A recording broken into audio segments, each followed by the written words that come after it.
Hello दोस्तों, स्वागत है आप लोगों का लोटस एकेडमी में। आज की वीडियो में हम 25 सितंबर यानी आज की करंट अफेयर्स को पढ़ेंगे। तो चलिए दोस्तों वीडियो को शुरू करते हैं और अपना पहला क्वेश्चन देखते हैं। किस फिल्म को सर्वश्रेष्ठ विदेशी फिल्म श्रेणी में 2025 ऑस्कर के लिए भारत की आधिकारिक प्रविष्टि के रूप में चुना गया है? आपको बताना है भारत की वो कौन सी फिल्म है जिसे 2025 ऑस्कर के लिए चुना गया है। इससे पहले लगान गया था जो आमिर खान की फिल्म थी। सही उत्तर लापता लेडीज को 2025 ऑस्कर के लिए चुना गया है। ये किरण राव की फिल्म है। किरण राव आमिर खान की पत्नी है। आइए विस्तार में समझते हैं। फिल्म निर्माता किरण राव की कॉमेडी ड्रामा लापता लेडीज को सर्वश्रेष्ठ विदेशी फिल्म श्रेणी में 2025 ऑस्कर के लिए भारत की आधिकारिक प्रविष्टि के रूप में चुना गया है। अगला प्रश्न देखते हैं। प्रधानमंत्री नरेंद्र मोदी ने संयुक्त राष्ट्र महासभा के 79वें सत्र को कब और कहां संबोधित किया? ये 23 सितंबर 2024 को न्यूयॉर्क में संबोधित किया। ऑप्शन सी इसका उत्तर हो जाएगा। 2024 में गामा इंटरनेशनल फाइटिंग चैंपियनशिप में MMA फाइट जीतने वाले पहले भारतीय पुरुष पहलवान कौन बन गए हैं?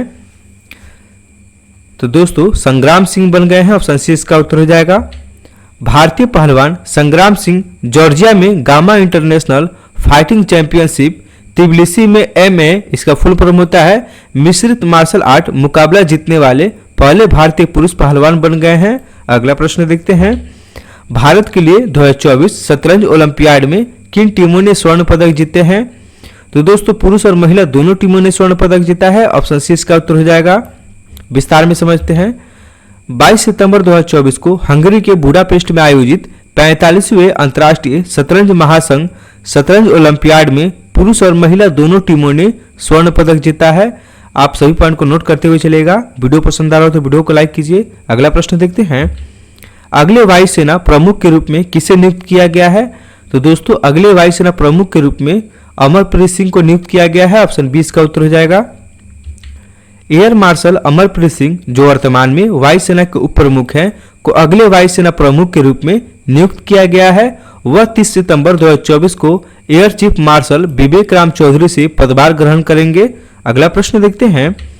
कौन सा देश क्वाड का हिस्सा है? दोस्तों क्वाड के 4 देश हिस्सा हैं, भारत, ऑस्ट्रेलिया, जापान और अमेरिका। ऑप्शन ए इसका उत्तर हो जाएगा। अगला प्रश्न इसको विस्तार में समझ लेते हैं। क्वाड 4 देशों का एक समूह है, भारत, ऑस्ट्रेलिया, जापान और अमेरिका। अगला प्रश्न देखते हैं। क्वाड लीडर समिट 2025 की मेजबानी कौन सा देश करेगा? इस साल 2024 में अमेरिका कर रहा था और 2025 में भारत इसकी मेजबानी करेगा। ऑप्शन 20 का उत्तर हो जाएगा। छठा क्वाड लीडर शिखर सम्मेलन 21 सितंबर 2024 को विल्मिंगटन, डेलावेयर में आयोजित हुआ। भारत 2025 में अगले 7वें क्वाड लीडर शिखर सम्मेलन की मेजबानी करेगा। दोस्तों छठा शिखर सम्मेलन को अमेरिका मेजबानी कर रहा था और 7वां शिखर सम्मेलन को भारत मेजबानी करेगा। अगला प्रश्न। 22 सितंबर 2024 को श्रीलंका में राष्ट्रपति चुनाव किसने जीता है? तो दोस्तों राष्ट्रपति चुनाव अनुराग कुमार डिसनायके ने जीता है। सही उत्तर ऑप्शन सी हो जाएगा। श्रीलंका में नेशनल पीपुल्स पावर पार्टी की नेता अनुराग कुमार डिसनायके ने 22 सितंबर 2024 को राष्ट्रपति चुनाव जीता है। कौन पार्टी दोस्तों? People's Power Party. अगला प्रश्न देखते हैं। सितंबर 2024 में नारकोटिक्स कंट्रोल ब्यूरो NCB का नया महानिदेशक किसे नियुक्त किया गया है? NCB का नया महानिदेशक अनुराग गर्ग को नियुक्त किया गया है। ऑप्शन सी इसका उत्तर हो जाएगा। अगला इसको विस्तार में समझ ले पहले। अनुराग गर्ग IPS सितंबर 2024 में नारकोटिक्स कंट्रोल ब्यूरो NCB के नए महानिदेशक बन गए हैं। अगला प्रश्न देखते हैं। भारत के पहले मानव अंतरिक्ष उड़ान मिशन का नाम क्या है जिसके 2024 के अंत तक लॉन्च होने की उम्मीद है? आपको बताना है भारत के पहले मानव अंतरिक्ष उड़ान मिशन का नाम क्या है। इंपॉर्टेंट क्वेश्चन है दोस्तों, VVI लगा लीजिएगा। इस उड़ान मिशन का नाम गगनयान है। ऑप्शन 20 का उत्तर हो जाएगा। इसरो के अध्यक्ष S सोमनाथ ने घोषणा की है कि भारत का पहला मानव अंतरिक्ष उड़ान मिशन गगनयान इस साल के अंत तक लॉन्च होने की राह पर है, यानी दिसंबर 2024 तक लॉन्च होने की उम्मीद है। भारतीय अंतरिक्ष अनुसंधान संगठन इसरो के वर्तमान अध्यक्ष कौन है? इसरो के वर्तमान अध्यक्ष S सोमनाथ है। ऑप्शन 20 का उत्तर हो जाएगा। 25 सितंबर 2024 तक यानी आज के डेट तक S सोमनाथ भारतीय अंतरिक्ष अनुसंधान संगठन इसरो के अध्यक्ष हैं।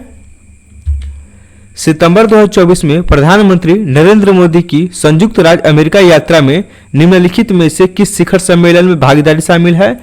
दोस्तों, मोदी जी क्वाड शिखर सम्मेलन में भाग होने अमेरिका गए थे।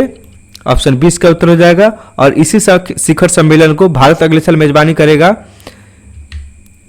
भारत और अमेरिकी सेना के बीच 9 से 22 सितंबर 2024 तक राजस्थान के महाजन फील्ड फायरिंग रेंज में आयोजित संयुक्त सैन्य अभ्यास का नाम क्या है? प्रश्न है, भारत और अमेरिकी सेना के बीच 9 से 22 सितंबर 2024 तक राजस्थान के महाजन फील्ड फायरिंग रेंज में आयोजित संयुक्त सैन्य अभ्यास का नाम क्या है? तो दोस्तों, इस संयुक्त सैन्य अभ्यास का नाम युद्ध अभ्यास है। ऑप्शन सी इसका उत्तर हो जाएगा। यह कब से कब हो रहा है? 9 से 22 सितंबर तक। विस्तार में समझ लीजिए दोस्तों। भारत अमेरिका संयुक्त सैन्य अभ्यास युद्ध अभ्यास 2024 का 20वां संस्करण 9 से 22 सितंबर 2024 तक राजस्थान के महाजन फील्ड फायरिंग रेंज में आयोजित किया गया।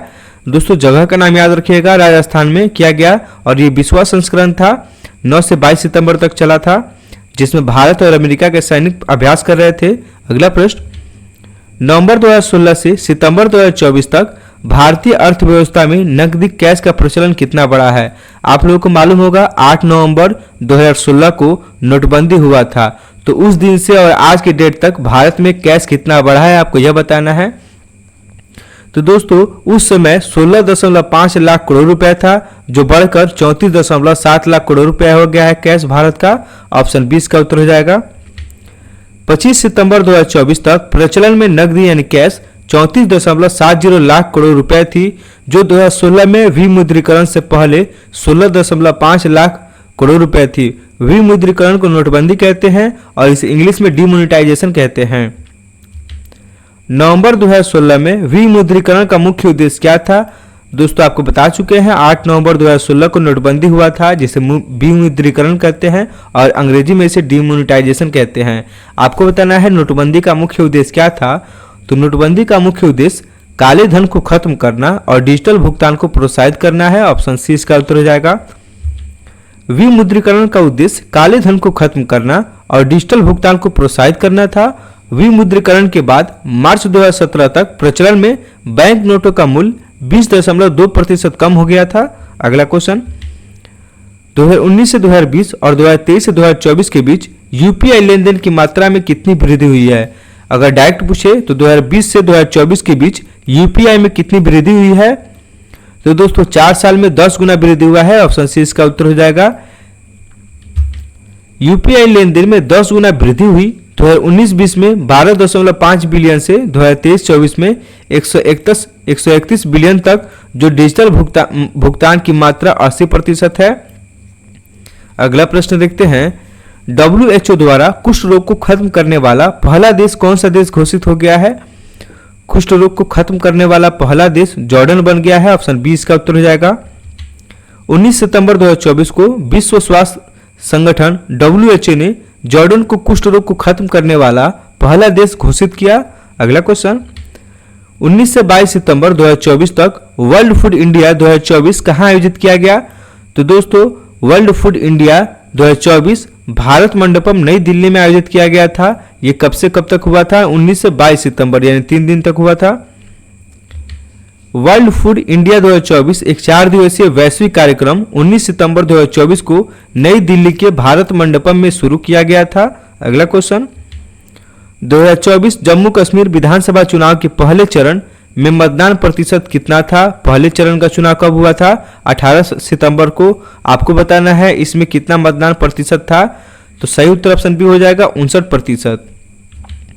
18 सितंबर 2024 को जम्मू और कश्मीर में 35 वर्षों में सबसे अधिक मतदान हुआ, जिसमें लगभग 59% मतदाताओं ने विधानसभा चुनाव के पहले चरण में भाग लिया। डेट को नोट कर लीजिएगा। अगला प्रश्न देखते हैं, लेबनान में पेजर्स और रेडियो विस्फोटों से मुख्य रूप से कौन सा समूह प्रभावित हुआ? तो दोस्तों, इस विस्फोट से मुख्य रूप से हिजाबुल्लाह सदस्य प्रभावित हुआ। ऑप्शन 20 का उत्तर हो जाएगा। 17 सितंबर 2024 को लेबनान ने विस्फोटों की एक श्रृंखला में हिजबुल्लाह सदस्यों द्वारा उपयोग किए जाने वाले हैंड हेल्ड पेजर और रेडियो को निशाना बनाया गया इस्राएल के द्वारा। डेट को नोट कर लीजिएगा। अगला प्रश्न देखते हैं, गगनयान कार्यक्रम के तहत भारत के नियोजित अंतरिक्ष स्टेशन का नाम क्या है? तो दोस्तों भारत के नियोजित अंतरिक्ष स्टेशन का नाम भारतीय अंतरिक्ष स्टेशन BAS-1 है। ऑप्शन सी इसका उत्तर हो जाएगा। एक राष्ट्र एक चुनाव प्रस्ताव की सिफारिश करने वाली उच्च स्तरीय समिति का नेतृत्व किसने किया? तो दोस्तों इस समिति का नेतृत्व रामनाथ कोविंद ने किया। ऑप्शन सी इसका उत्तर हो जाएगा। ये भारत के पूर्व राष्ट्रपति हैं। 18 सितंबर 2024 को केंद्रीय मंत्रिमंडल ने पूर्व राष्ट्रपति रामनाथ कोविंद के नेतृत्व वाली एक समिति की सिफारिशों के आधार पर एक राष्ट्र एक चुनाव प्रस्ताव को मंजूरी दे दी। अगला क्वेश्चन, एक राष्ट्र एक चुनाव प्रस्ताव का मुख्य उद्देश्य क्या है? तो दोस्तों वन नेशन वन इलेक्शन का मुख्य उद्देश्य क्या है? इसका मुख्य उद्देश्य लोकसभा और विधानसभा चुनाव एक साथ कराना है। एक राष्ट्र एक चुनाव प्रस्ताव का लक्ष्य लोकसभा और विधानसभा चुनाव एक साथ कराना है। इसके बाद 100 दिनों के भीतर स्थानीय निकाय और पंचायत चुनाव कराना है। दोस्तों आज की वीडियो में इतना ही प्रश्न करते हैं। उम्मीद है आपको वीडियो अच्छा लगा होगा। दोस्तों डेली का करंट अफेयर्स पढ़ना है तो मेरे चैनल को सब्सक्राइब कीजिए। मिलते हैं आपसे नेक्स्ट वीडियो में।